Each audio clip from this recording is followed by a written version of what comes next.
Good morning, guys. Once again, welcome after such a long time. Today, I am presenting problems in electrostatics. Okay, your first problem is consider a neutral conducting sphere. A positive point charge is placed outside the sphere. Okay, you have to calculate the net charge on the sphere. This is the problem which comes in IIT 2007. You can see in the figure there is a neutral conducting sphere and a point charge plus Q is placed outside the sphere. Okay, due to the positive point charge, what will happen? Your conducting sphere would polarized. Okay, or you can say due to the electrostatic induction, negative amount of charge will induced at the nearer surface of the plus Q outer charge, and plus Q amount of charge will induced at the distant surface of the conducting sphere. Okay, so equal amount of negative and positive charge will induced in the conducting sphere. In other words, we can say that this neutral conducting sphere will polarized due to the presence of the electric field of positive charge plus Q, right? So the net charge would be 0. Okay, I have written the explanation. Due to electrostatic induction, the sphere of the nearer to plus Q will be negatively charged, while the surface further from plus Q will be equally positively charged. Thus, there will be a charge distribution on the surface of the sphere as shown in the figure. You can see equal amount of negative and positive charge will appear at the corresponding surfaces of the conducting sphere. Okay, but the net charge at sphere is still 0. Okay, you can also write that due to the presence of plus Q charge, the neutral conducting sphere would be polarized. It means there is a relative displacement of the positive and negative charges inside the conducting sphere in equal amounts at their corresponding outer surfaces, but the net charge remains 0. Right? Now, moving in the second problem. In the second problem, there are three concentric metallic spherical cells of radius r, 2r and 3r are given charges q1, q2 and q3 respectively. It is found that the surface charge densities on the spherical cells are equal.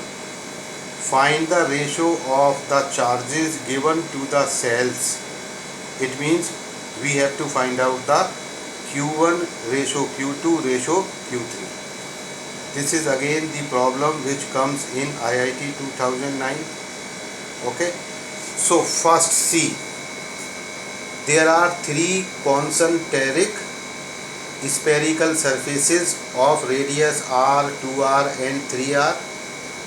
Okay, the centers of both the spherical surfaces are same. Okay, the first one sphere of radius small r having q1 amount of charge which is uniformly distributed over the outer surface. Similarly, Q2 and Q3 are the charges which are distributed at the outer surfaces of the corresponding spherical cells. Okay, you see all the spherical cells are metallic, right? So you see in the interior surface of the second sphere, middle sphere, minus q charge will induced due to the electrostatic induction and plus q charge will induce at the outer surface of the middle sphere. Okay, due to the electrostatic induction. So net charge at the middle sphere would be q1 plus q2. Now this q1 plus q2 charge, okay, will induce a negative amount of charge at the inner surface of the third spherical cell, and q1 plus q2 positive charge will develop at the outer surface of the third spherical cell. Okay, so the final charges at the third sphere having radius 3r would be q1 plus q2 plus q3. Okay, so first sphere, interior sphere, will have net charge at its surface is q1. Okay, surface charge density of this sphere would be q1 upon 4 pi r square, because surface charge density is the charge divided by surface area.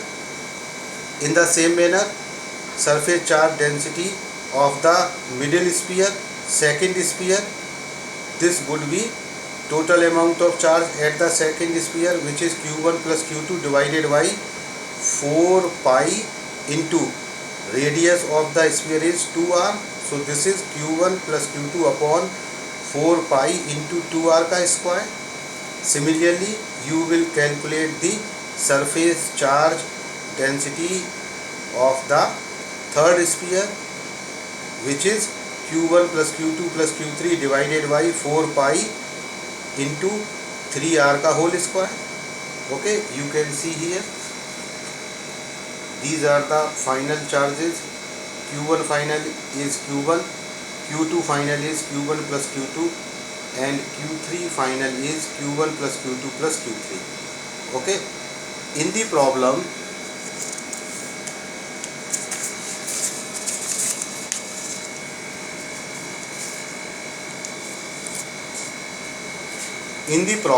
it is given that surface charge densities of both spheres are equal. It means sigma 1 is equal to sigma 2 is equal to sigma 3. We put the values of sigma 1, sigma 2 and sigma 3, which is q1 upon 4 pi r square is equal to q1 plus q2 upon 4 pi 2r ka square is equal to q1 plus q2 plus q3 upon 4 pi 3r ka square. Okay, finally you will have this equation: q1 upon 1 is equal to q1 plus q2 upon 4 is equal to q1 plus q2 plus q3 upon 9.